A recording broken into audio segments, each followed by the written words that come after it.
Immersion is not a new concept in creative practice.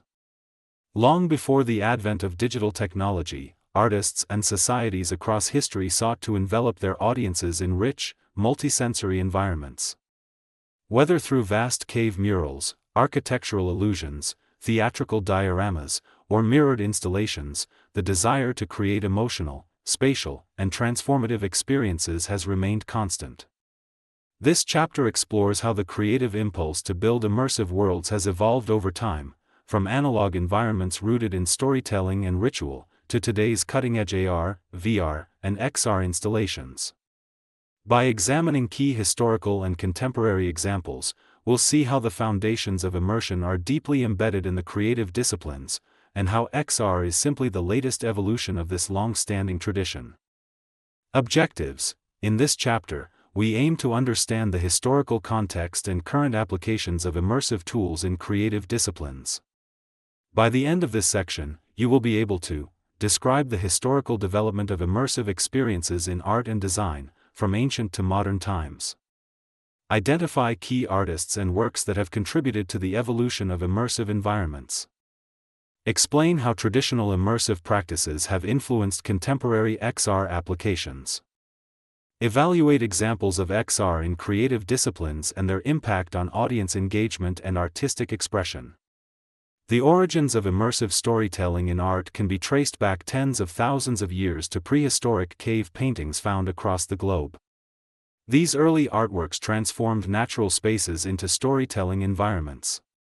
One of the richest archaeological sites is the Cradle of Humankind in South Africa, where some of the earliest evidence of symbolic thought, engraving, and ritual behavior has been discovered. These findings show that the roots of artistic expression, and the desire to communicate experiences, are deeply embedded in human evolution. Further north, in places like Lascaux and Chauvet in France, cave walls were adorned with large-scale depictions of animals, human figures, and abstract symbols. These images were often placed in echoing, torch-lit chambers that animated the scenes through light and movement, creating early immersive environments that enveloped viewers and invited them into a shared spiritual or narrative world.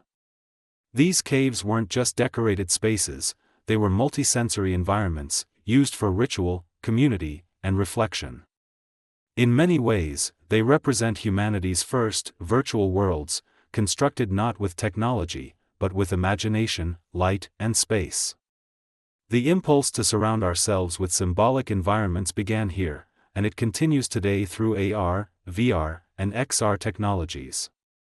In ancient Roman society, the desire to transform physical space into a narrative or symbolic experience led to remarkable artistic innovations.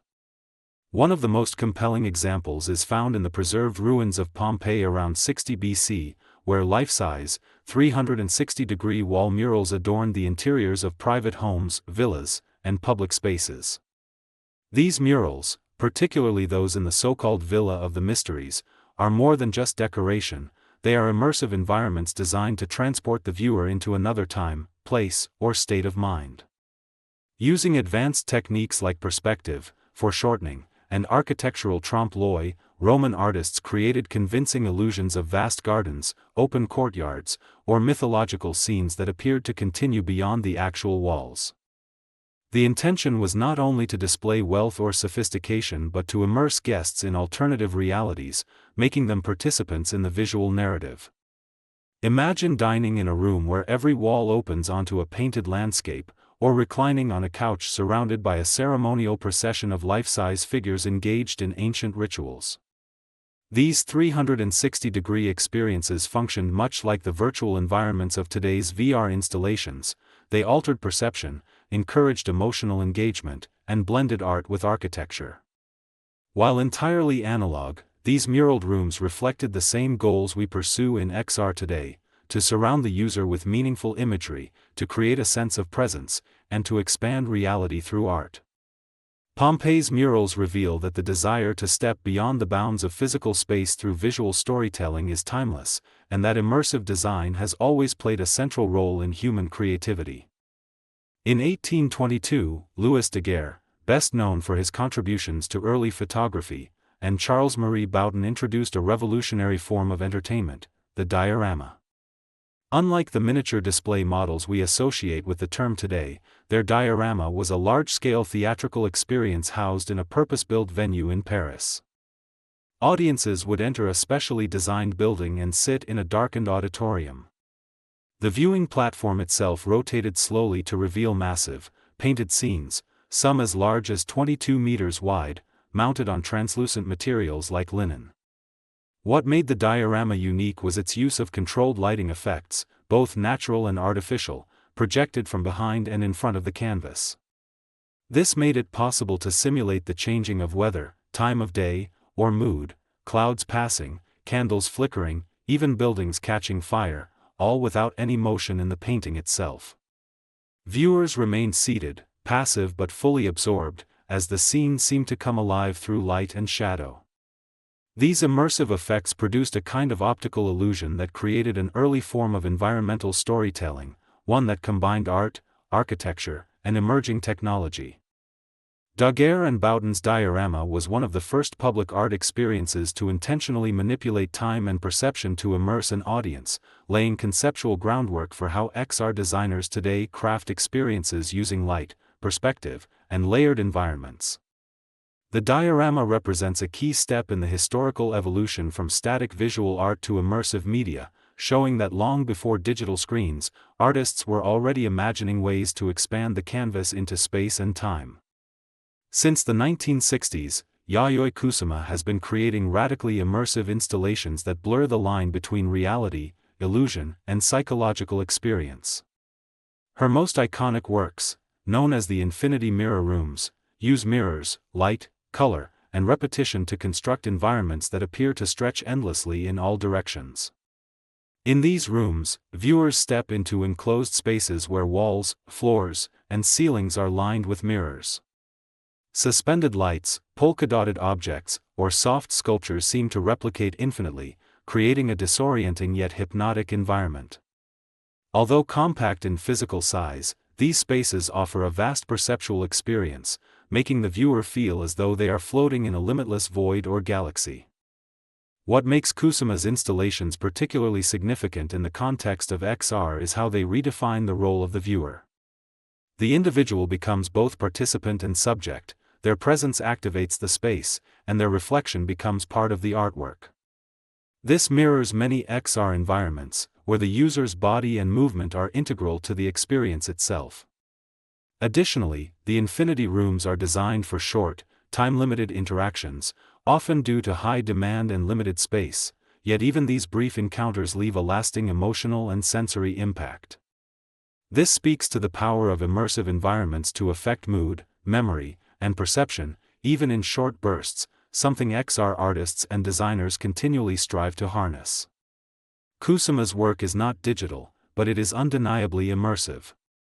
It stands as a powerful analog precursor to XR, demonstrating that through strategic manipulation of space, reflection, and repetition, artists can radically alter human experience, without a headset. In 2003, artist Olafur Eliasson transformed Tate Modern's Turbine Hall into an unforgettable immersive installation titled The Weather Project. A massive semicircular disc of bright monofrequency lamps, reflected in a mirrored ceiling, created the illusion of a glowing, artificial sun. The hall was filled with mist and bathed in golden light, altering not only perception but also mood and atmosphere. Visitors didn't simply view the artwork, they entered it.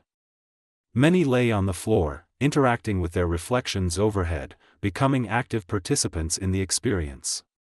The work invited collective presence, encouraging introspection, play, and connection among strangers in a shared space. Eliasson's installation demonstrates how art can immerse audiences without the use of screens or headsets. It manipulated light, scale, reflection, and space to affect perception and emotional response, core strategies also found in XR design. Crucially, the Weather Project emphasized the viewer as part of the artwork, a principle mirrored in today's XR experiences, where user interaction shapes the environment. It reminds us that immersive art doesn't require technology to be transformative, it requires intentional design that reshapes how we see, feel, and relate to space and each other. Since 2018, TeamLab, a Tokyo-based interdisciplinary art collective, has pushed the boundaries of immersive art through interactive digital environments that blend art, science, technology, and nature. Their exhibitions, such as TeamLab Borderless and TeamLab Planets, use projection mapping, motion sensors, responsive audio, and real-time rendering to create evolving, interactive worlds. Visitors don't just observe the art, they move through it. Flowers bloom at their feet, light particles scatter in response to touch, and waterfalls split around their bodies. Every action influences the environment, making each visit a unique, co-created experience. The digital artworks are not fixed, they continuously respond to human presence and behavior, echoing the core values of XR design: immersion, interactivity, and real-time feedback. What sets TeamLab apart is how they remove the boundaries between the artwork, the viewer, and the space. Walls dissolve, and time slows as digital environments flow seamlessly across rooms and between visitors. In doing so, TeamLab turns the gallery into an ecosystem of digital phenomena, where the visitor becomes both explorer and participant. Their work exemplifies the transformational potential of XR in the creative disciplines, a marriage of poetic aesthetics and advanced computation. TeamLab's exhibitions don't simply use XR tools, they redefine how art, technology, and the body intersect in the 21st century.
Throughout history, humans have sought to create immersive experiences that go beyond flat images or static objects.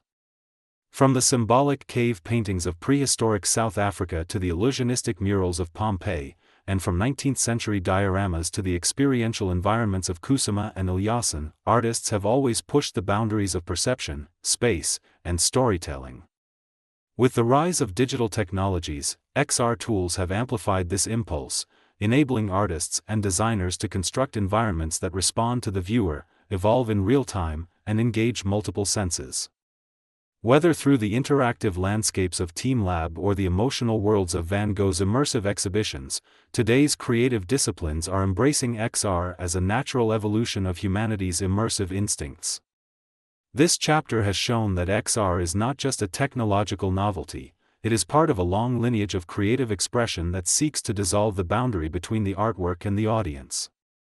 The tools may be new, but the desire is ancient, to step inside a story, a world, a feeling. As we move into the next chapter, exploring the possibilities of AR/VR/XR in creative disciplines, we'll shift from history to application. We'll explore how XR is transforming fine art, photography, fashion, and graphic design today, and how these disciplines are using immersive technology not just to represent the world, but to reshape it. As we conclude this chapter, we need to quickly consolidate what we learned. Please complete the quiz to assess how much you understood in this section.